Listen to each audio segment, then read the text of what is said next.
Welcome to this hands-on lab on logistic regression and decision boundaries. Have you ever wondered how a machine learning model draws the line between two classes?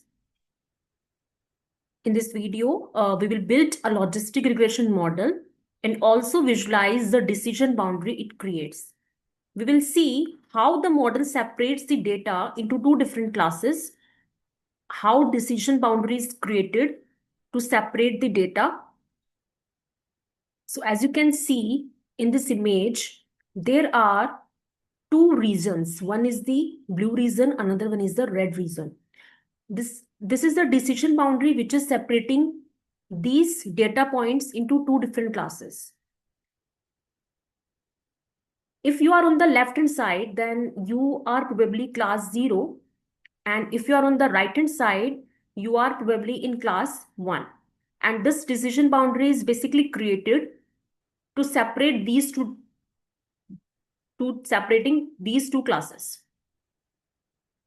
Now, I will share my screen to explain you the coding part, how we can create the logistic regression model and how we can create the decision boundary so that we can separate two different classes.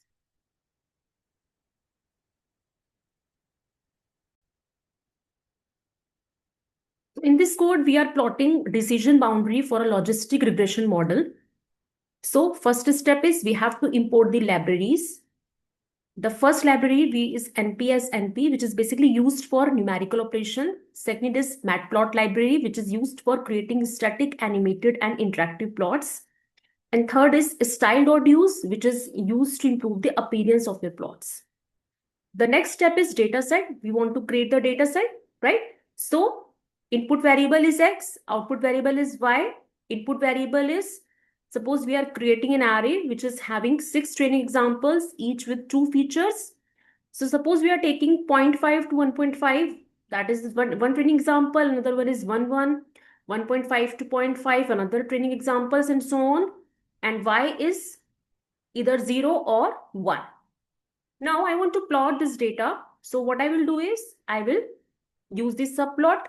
Then I will plot this data using the values X and Y. I will label this and I will define this as blue and red regions, right? So this is the data points. The location of the data points is 1, your first data points, 1.5 to 0.5, your second data points.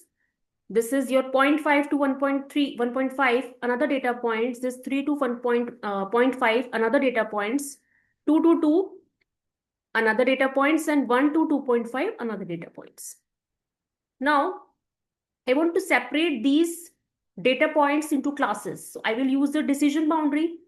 So I will plot the sigmoid function. I'm taking the range from value from -10 to 10. So what is the equation of sigmoid function? That is 1 upon 1 plus e to the power minus n, right? So I will use this equation. I will create the plot, subplot function I'm using. I will plot the sigmoid curve. Then I will creating two different regions.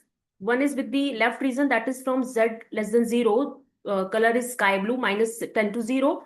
Then another reason is for z greater than equal to 0, from 0 to 10, the color is light coral. I will also add the arrows and text. I will also label and title. You will get this output after running this code. This is the sigmoid function, left hand region and right hand region. Blue area for z less than 0 and red area for z greater than equal to 0.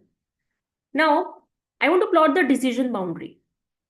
So, you know the decision boundary is z, which is equal to wx plus b. So, you want to take the value of w. So, suppose I am taking the value between 0 and 6. So, the decision boundary is basically nothing but x1 plus x0 equal to 3. So, you want to plot this decision boundary. So I will create the subplot. I will plot this decision boundary and I will plot the original data as well. So as you can see, this decision boundary is clearly separating your classes in two different, your data points in two different classes.